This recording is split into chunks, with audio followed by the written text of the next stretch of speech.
नमस्कार। समय संवाद में आपका स्वागत है। मैं हूँ सर्वेश कुमार सिंह। आज दूसरे चरण का मतदान हो रहा है। उत्तर प्रदेश में 8 सीटों पर मतदान है। आज का मतदान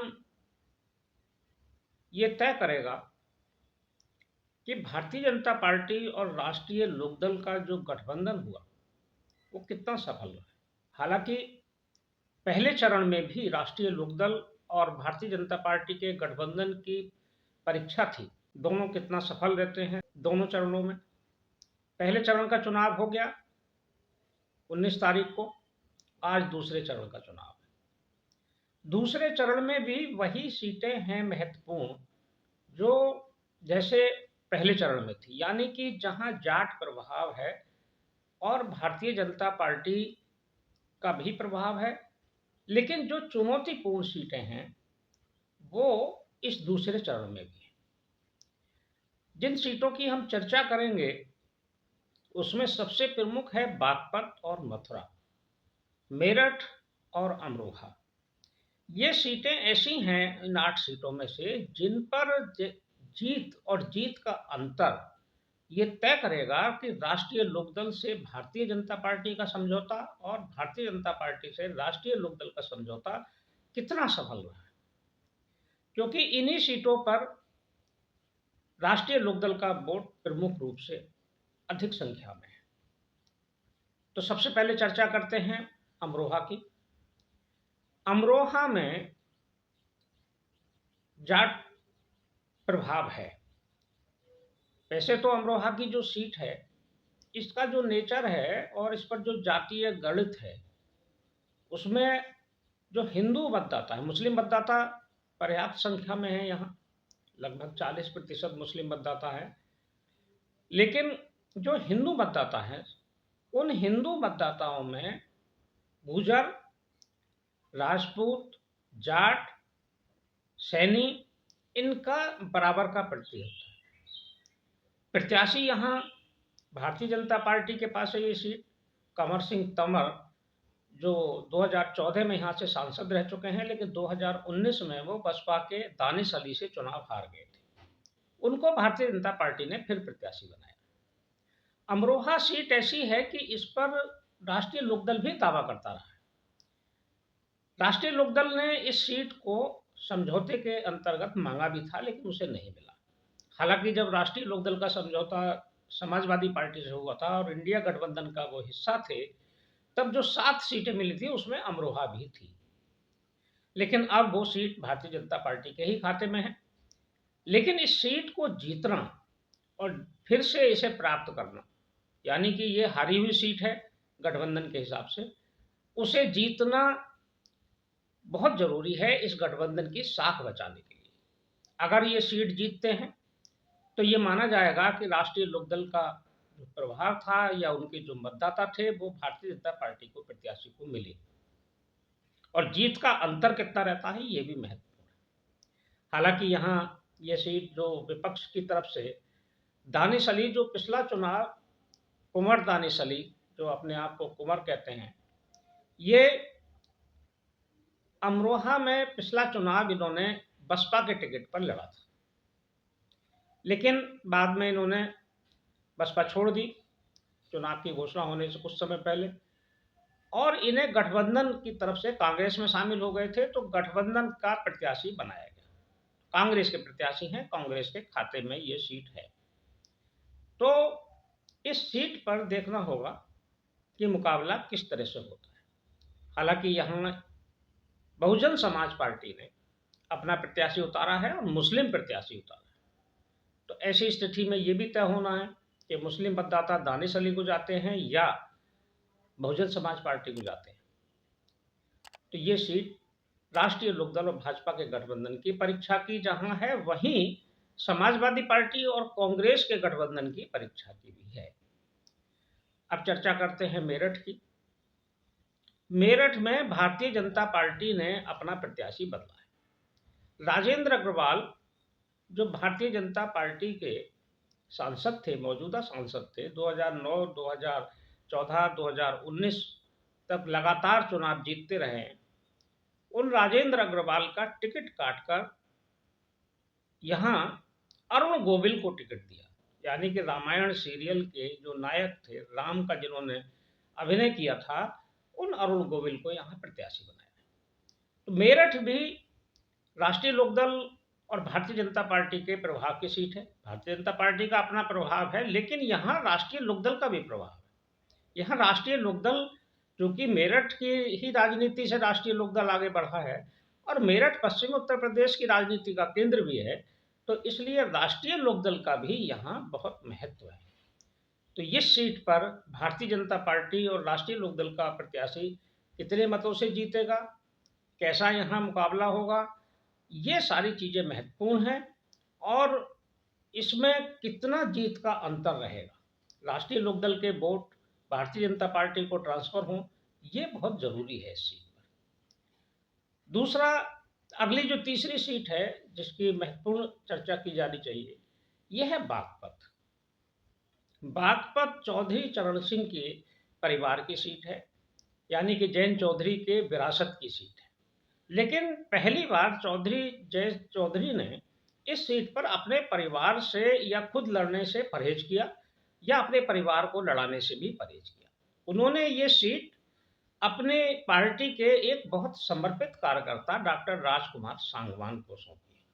ये उनका बहुत महत्वपूर्ण और दूरदर्शी निर्णय है और दूरगामी प्रभाव देने वाला भी है। उन्होंने ये साबित किया कि वो परिवार की ही पार्टी बनाकर नहीं रखना चाहते हैं, कार्यकर्ताओं का महत्व है और कार्यकर्ताओं के परिश्रम को सम्मान देते हैं, ये उन्होंने संदेश दिया है।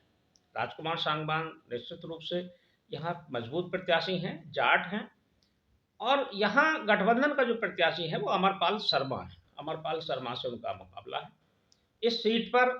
हालांकि भारतीय जनता पार्टी की ये 2 बार की लगातार जीती हुई सीट है। 2014 में भारतीय जनता पार्टी ने जीती, डॉक्टर सत्यपाल सिंह यहाँ से जीते, पूर्व IPS अधिकारी। इसके बाद 2019 में भी जीते सत्यपाल सिंह, दोनों बार उन्होंने यहाँ जीत दर्ज की। पहला चुनाव में उन्होंने अजीत सिंह को चुनाव हराया, दूसरे में जैन चौधरी को हराया। लेकिन भारतीय जनता पार्टी ने जब गठबंधन किया तो सहर्ष ये सीट राष्ट्रीय लोकदल को सौंप दी, क्योंकि ये उनके परिवार की विरासत की सीट है। अब इसमें महत्वपूर्ण यह है कि भारतीय जनता पार्टी के कार्यकर्ता और नेता इस सीट पर जो उनका अपना परंपरागत वोट है वो राष्ट्रीय लोकदल को ट्रांसफर कराए।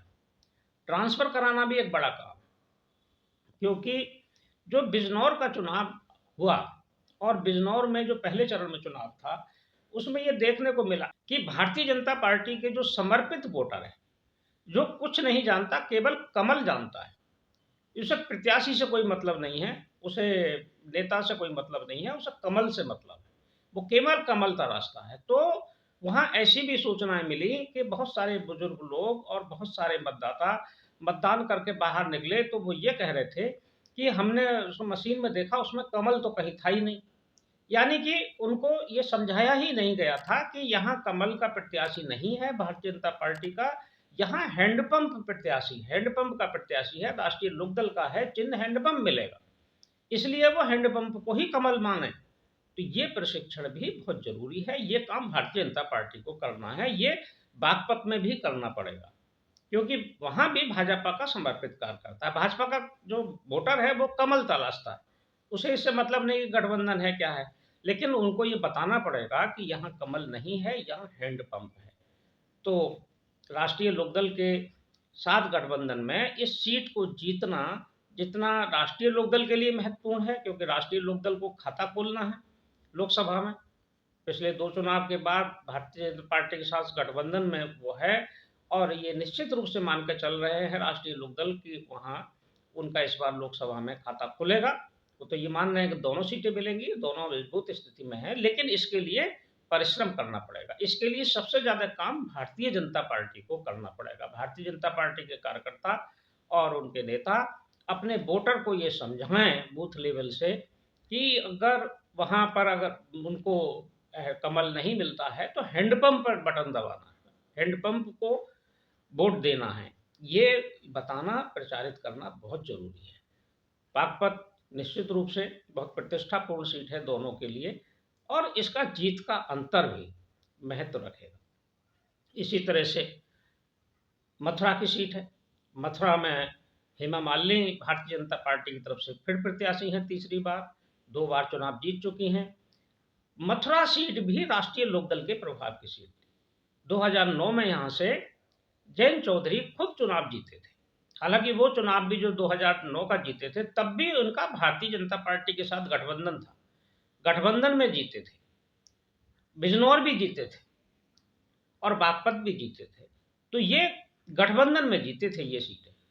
लेकिन वहाँ जाट मतदाताओं की संख्या बहुत ज़्यादा है और ये माना जाता है कि जाट प्रभाव की सीट है। हालांकि हेमा मालिनी भी जाट परिवार से हैं, तो इसीलिए उनको टिकट दिया गया है।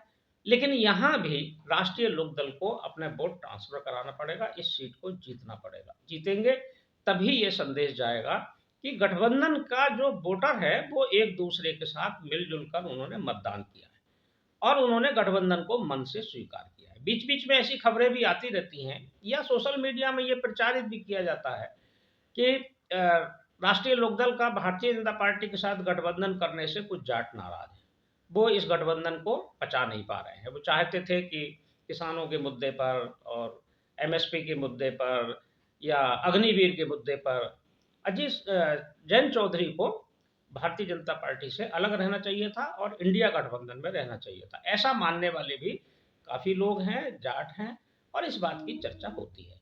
लेकिन जयंत चौधरी ने अब इस चुनाव को प्रतिष्ठा का सवाल बना लिया है। उन्होंने सब जगह ये कहना शुरू कर दिया है और उन्होंने अपने परिवार की, अपनी विरासत की भी दुहाई दी है कि ये चुनाव जीतना बहुत ज़रूरी है। हम जब लोकसभा में पहुंचेंगे और वहां हम सरकार के सामने किसानों का मुद्दा उठाएंगे और एमएसपी का मुद्दा उठाएंगे, सारे मुद्दों को प्रमुख रूप से उठाएंगे।